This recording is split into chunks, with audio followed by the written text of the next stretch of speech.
लक्ष्मण हाकेंच्या उपोषणाचा आज 10वा दिवस। आज 7 ते 8 मंत्री लक्ष्मण हाकेंना भेटणार, उपोषण मागे घेण्याची विनंती करणार। छगन भुजबळांची माहिती। सह्याद्री अतिथीगृहावर ओबीसी नेत्यांची मुख्यमंत्री आणि उपमुख्यमंत्र्यांच्या उपस्थितीत बैठक। छगन भुजबळ, पंकजा मुंडे, गोपीचंद पडळकर, प्रकाश शेंडगेंसह इतर ओबीसी नेत्यांची बैठक संपन्न। सुरुवातीला जरांगे संविधानिक मार्गाने आंदोलन करत होते, मात्र बीड शहर जाळण्यात आलं। ओबीसी नेत्यांना ठरवून टार्गेट केलं गेलं। मग खरा जातीवाद कोण करतंय? लक्ष्मण हाकेंचा सवाल। कुणबी नोंदी कशा दिल्या ते सर्वांना माहिती आहे। मराठ्यांना दिलेल्या कुणबी नोंदी बोगस असल्याचं लक्ष्मण हाकेंचं विधान। मनोज जरांगेंना आरक्षणाबाबत काहीही कळत नाही, आपल्यासमोर बोलायची जरांगेंची लायकी नाही। लक्ष्मण हाकेंचं प्रत्युत्तर। लक्ष्मण हाके मराठ्यांची राख करायला निघाले। ओबीसी नेते आपला फायदा घेत आहेत, त्यामुळे मराठा नेत्यांवर टीका करणं मराठ्यांनी कमी करावं, मनोज जरांगेंचं आवाहन। ओबीसींच्या सर्व नेत्यांनी एकत्र यावं, त्यानं काहीही फरक पडत नाही, मात्र कुणबी नोंदी रद्द करण्याची मागणी करू नका। तुमचा देव आला तरी नोंदी रद्द होऊ शकत नाहीत, जरांगेंचा इशारा। लक्ष्मण हाकेंना छगन भुजबळांनीच उभं केलं। हाके आमचे विरोधक नाहीत, त्यांना दोषही देणार नाही, यामागे छगन भुजबळ आहेत, मनोज जरांगेंचा गंभीर आरोप। मराठ्यांचं नुकसान केलं तर छगन भुजबळांची कारकीर्द संपेन, मनोज जरांगेंचा इशारा। कारकिर्दीचा फैसला करणारी जनता असते, त्याची काळजी तुम्ही करू नका, भुजबळांचा जरांगेंवर पलटवार। सगळे सोयऱ्यांबाबत अनेक खोट्या नोंदी झालेल्या आहेत, त्या रद्द करा। सह्याद्रीवरील बैठकीत ओबीसी नेते प्रकाश शेंडगेंची मागणी। जात पडताळणी नियम असताना सगळे सोयरे अध्यादेशाची गरजच काय? सह्याद्रीवरील बैठकीत छगन भुजबळांचा सवाल। आम्ही आंदोलन केलं की जातीयवाद होतो असं म्हणतात, मग ओबीसी आंदोलनानं जातीवाद होत नाही का? मनोज जरांगेंचा सवाल। तर जातीवाद करणं ओबीसी नेत्यांकडून शिकावं, जरांगेंची टीका। जरांगेंसोबत समोरासमोर चर्चा करून तोडगा काढण्याची ओबीसी नेत्यांची भूमिका। ओबीसी नेत्यांच्या प्रस्तावाला मुख्यमंत्री शिंदेंचा दुजोरा। ओबीसी आरक्षणासंदर्भातही उपसमिती करणार स्थापन। मनोज जरांगेंसोबत समोरासमोर चर्चेसाठी तयार। ओबीसी आरक्षणाला धक्का लागणार नाही, हे सरकारनं लेखी द्यावं आणि उपसमिती स्थापन करावी, लक्ष्मण हाकेंची मागणी। ओबीसी आरक्षणाला धक्का लागणार नाही असं आश्वासन शिंदेंनी दिलं। सह्याद्रीवरील बैठकीनंतर छगन भुजबळांची माहिती। तर खोटे दाखले कोण देते याची सरकार चौकशी करणार, भुजबळांची माहिती। ओबीसी आरक्षणाला धक्का लागू नये यासाठी पुण्यात गेल्या 8 दिवसांपासून मंगेश ससाणेंचं आंदोलन। सर्व आंदोलकांना सरकारनं चर्चेसाठी बोलावलं।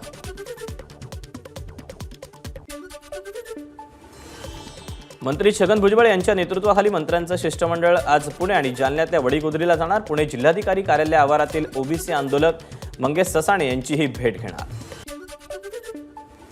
मराठा समाजाच्या आरक्षणासाठी 50 वेळा उपोषण करायला लावतात, सोडवायला लावतात।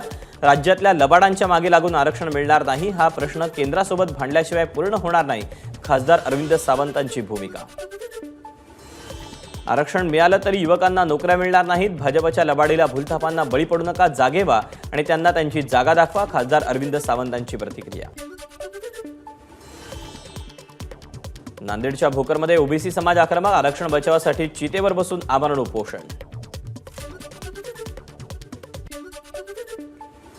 मनोज जरांगेंविरोधात सोशल मीडियावर आक्षेपार्ह फोटो, कुणबी युवा मुंबई फेसबुक पेजवर गुन्हा दाखल, 2 समाजात तेढ निर्माण केल्याचा आरोप। जालन्यातील अंतरवाली सराटीच्या ओबीसी महिलांचा लक्ष्मण हाकेंना पाठिंबा, वडीगोद्रीपर्यंत काढली पदयात्रा। ओबीसी आरक्षण बचावाचा नारा देत शेकडो महिला आणि मुली पदयात्रेत सहभागी। यूजीसी नेट परीक्षा पुढे ढकलली, संसाधनांचा अभाव असल्याचं कारण देऊन परीक्षा पुढे ढकलण्याचा निर्णय। यूजीसीकडून आपल्या अधिकृत वेबसाईटवर डिफॉल्टर विद्यापीठाची यादी जाहीर, त्यामध्ये देशातील तब्बल 157 विद्यापीठांचा समावेश आहे। लोकपालाची नियुक्ती न केल्यानं कारवाई। नीटचा पेपर 32 लाख रुपयांना विकला गेला, परीक्षेआधी 1 दिवस प्रश्नपत्रिका दिली गेली। 4 आरोपींनी पोलिसांकडे कबुली दिल्याची सूत्रांची माहिती। सीईटीच्या पेपरमध्ये अनेक चुका होत्या, विद्यार्थ्यांपैकी सरकारची जबाबदारी आहे की नाही? आदित्य ठाकरेंचा सवाल। तर फेरपरीक्षा नको ही आमचीही मागणी, ठाकरेंचं वक्तव्य। अहमदनगरच्या श्रीरामपूरमध्ये काँग्रेसची जोरदार घोषणाबाजी, नीट परीक्षा निकालातील घोटाळ्याची चौकशी व्हावी आणि नीट परीक्षा रद्द करत पुन्हा नव्यानं घेण्याची मागणी। यूजीसीच्या डिफॉल्टर यादीत राज्यातील 7 विद्यापीठांचा समावेश. मराठवाडा कृषी विद्यापीठ, एसएनडीटी विद्यापीठ, राष्ट्रीय कायदा विद्यापीठासह अन्य 4 विद्यापीठांवर कारवाई. ज्ञानदाता पतसंस्थेचे अध्यक्ष सुरेश कुटेंच्या अडचणीत वाढ. कुटेंच्या पोलीस कोठडीत 3 दिवसांची वाढ. ज्ञानदाता पतसंस्थेतील ठेवीदारांना मिळत नसल्याप्रकरणी कोठडी. महाराष्ट्र शासनाच्या वतीनं काश्मीरमध्ये लवकरच उभारणार महाराष्ट्र सदन. सार्वजनिक बांधकाम मंत्री रवींद्र चव्हाणांची घोषणा. काश्मीरमध्ये जमीन खरेदी करण्यासाठी विभागाच्या वतीनं 9,30,24,000 रुपयांची आर्थिक तरतूद. चव्हाणांची माहिती. काँग्रेस प्रदेशाध्यक्ष नाना पटोलेंकडून अटल सेतूची पाहणी. उल्वे इथे काही प्रमाणात रस्ता खचला तर काही ठिकाणी तड गेल्यानं पटोलेंकडून पाहणी. पंतप्रधान नरेंद्र मोदींनी मोठा गाजावाजा करत अटल सेतूचं उद्घाटन केलं. एवढा मोठा खर्च केला, मात्र त्यात किती भ्रष्टाचार चालला हे दिसतंय. नाना पटोलेंची सत्ताधाऱ्यांवर टीका. अटल सेतूला बदनाम करणं बंद करा. सेतू निर्माण करणं जमलं नाही, पण बदनाम करण्यात यांचा हात कुणीही धरू शकत नाही. फोटोत दिसणाऱ्या भेगा सेतूकडे जाणाऱ्या रस्त्याच्या आहेत आणि त्याच्या दुरुस्तीचं कामही पूर्ण होत आलंय. भाजपचं स्पष्टीकरण. अटल सेतूला कुठेही भेगा पडलेल्या नाहीत किंवा कुठलाही धोका नाही. हा अप्रोच रोडचा फोटो आहे. काँग्रेस पक्षानं खोट्याचा आधार घेऊन भेग नावाचा कट रचला. देवेंद्र फडणवीसांचं ट्विट करून उत्तर. अटल सेतूच्या मुख्य भागावर कोणतेही तडे गेलेले नाहीत. सेतूला जोडणाऱ्या मार्गावर किरकोळ भेगा आढळून आल्या, त्यामुळे अफवांवर कुणीही विश्वास ठेवू नये. अटल सेतूच्या प्रकल्प अधिकाऱ्यांची माहिती. भाजपकडून राज्यात विधान परिषदेची उमेदवारी देताना त्या उमेदवाराचा प्रभाव किती, पक्षाला त्यांचा निवडणुकांमध्ये किती फायदा होणार, अशी 10 नावं राज्यातून दिल्लीला पाठवली जाणार असल्याची सूत्रांची माहिती. मुंबईच्या शरदचंद्र पवार पक्षाच्या प्रदेश कार्यालयात सेवादल, आदिवासी सेल, विद्यार्थी युवती ओबीसी सेलच्या पदाधिकाऱ्यांच्या बैठका संपन्न. विधानसभा निवडणुकांच्या पार्श्वभूमीवर विविध स्तरावर सखोल चर्चा झाल्याची जयंत पाटलांची माहिती. मवियातील एकीसाठी शरद पवारांनी कमी जागांवर समाधान मानलं. शरद पवारांच्या पक्षाचे शहराध्यक्ष प्रशांत जगताप यांचं वक्तव्य. तर विधानसभेला चांगल्या जागा मिळण्याची अपेक्षा असल्याची जगताप यांची प्रतिक्रिया. कुणी कितीही शड्डू ठोकले तरी जिल्ह्याचं राजकारण मी आणि शिवेंद्र लागेच करणार. भाजप खासदार उदयनराजे भोसलेंचं आभार मेळाव्यात वक्तव्य. केंद्रीय राज्यमंत्री मुरलीधर मोहोळ यांनी घेतली मनसे अध्यक्ष राज ठाकरे यांची भेट. उदय सामंतांविरोधात विधानसभा निवडणूक लढण्यासाठी ठाकरे गटाकडून आणखी एका इच्छुकाची भर. संगमेश्वर विधानसभा संपर्क प्रमुख सुदर्शन तोडणकर यांनी निवडणूक लढवण्याची इच्छा व्यक्त केली. मुंबई मेट्रो 3 मार्गावर आरडीएसओच्या चाचण्यांना सुरुवात. स्टेशनवरील उपकरणं, बोगद्यातील यंत्रणेची तपासणी सुरू. आरडीएसओ चाचणी पूर्ण झाल्यानंतर मेट्रो 3 सेवेला ग्रीन सिग्नल. मुंबईच्या रस्त्यांवरील अतिक्रमणांविरोधात हायकोर्टात याचिका. अतिक्रमणांमुळे ट्रॅफिक आणि प्रदूषणाची समस्या वाढत असल्याचा याचिकेतून आरोप. संतश्रेष्ठ निवृत्तीनाथ महाराजांची पालखी आज नाशिकमध्ये. नाशिककरांच्या वतीनं पालखीचं स्वागत केलं जाणार. सिंदखेड राजामध्ये मूर्तीच्या उत्खननाचं 90% काम पूर्ण. जेसीबीच्या सहाय्यानं आज मूर्ती बाहेर काढणार.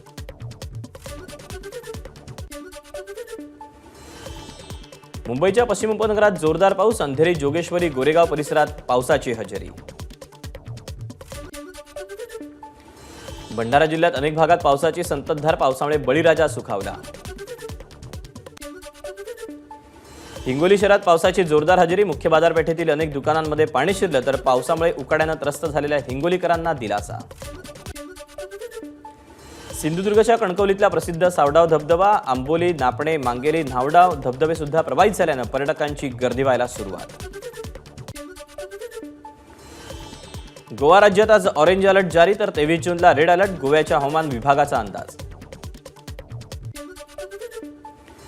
सिंधुदुर्गच्या वैभववाडी तालुक्यात भुईबावडा घाटात दरड कोसळली. एकेरी वाहतूक सुरू.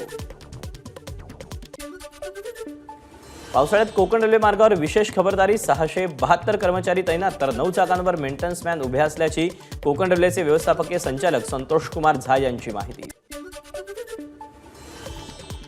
बीडमध्ये पोलीस भरतीसाठी आलेल्या उमेदवाराकडे आढळले उत्तेजक द्रव्याचं इंजेक्शन. उमेदवार पोलिसांच्या ताब्यात.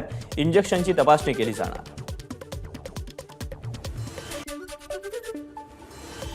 पुणे पोर्शे कार अपघात प्रकरणी आरोपी विशाल अग्रवालला जामीन मंजूर. 3 गुन्ह्यांपैकी एका गुन्ह्यात जामीन मंजूर, तर इतर 2 गुन्ह्यांमध्ये न्यायालयीन कोठडीत तो राहणार. ठाण्यात इमारतीचा पत्रा पडल्यानं 8 मुलं गंभीर जखमी. सर्व 8 मुलांवर बेथी रुग्णालयात उपचार सुरू. पिंपरी चिंचवड शहराची तहान भागवणाऱ्या पवना नदीचं रूपांतर कचरा कुंडीत होण्याची शक्यता. नदीपात्रात कचऱ्यानं भरलेले टेम्पो आणि ट्रॅक्टर खाली केले जात आहेत.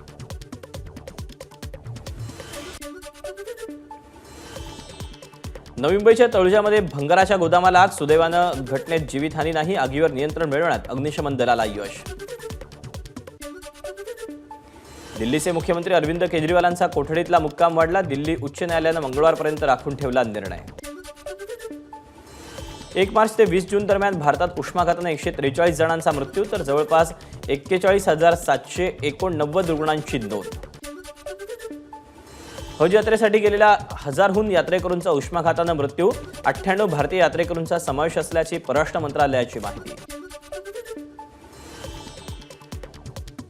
स्विस न्यायालयानं हिंदुजा कुटुंबातील 4 जणांना घरगुती कर्मचाऱ्यांचं शोषण केल्याप्रकरणी शिक्षा सुनावली. हे चौघेही कामगारांचं शोषण करत असल्याचं न्यायालयाकडून स्पष्ट.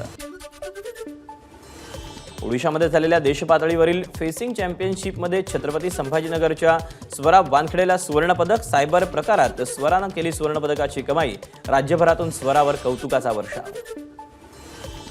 T20 वर्ल्ड कप स्पर्धेतील उपांत्य फेरीच्या दृष्टीनं महत्त्वाचा सामना भारत विरुद्ध बांगलादेश यांच्यात. सामना भारताच्यासाठी अत्यंत महत्त्वाचा.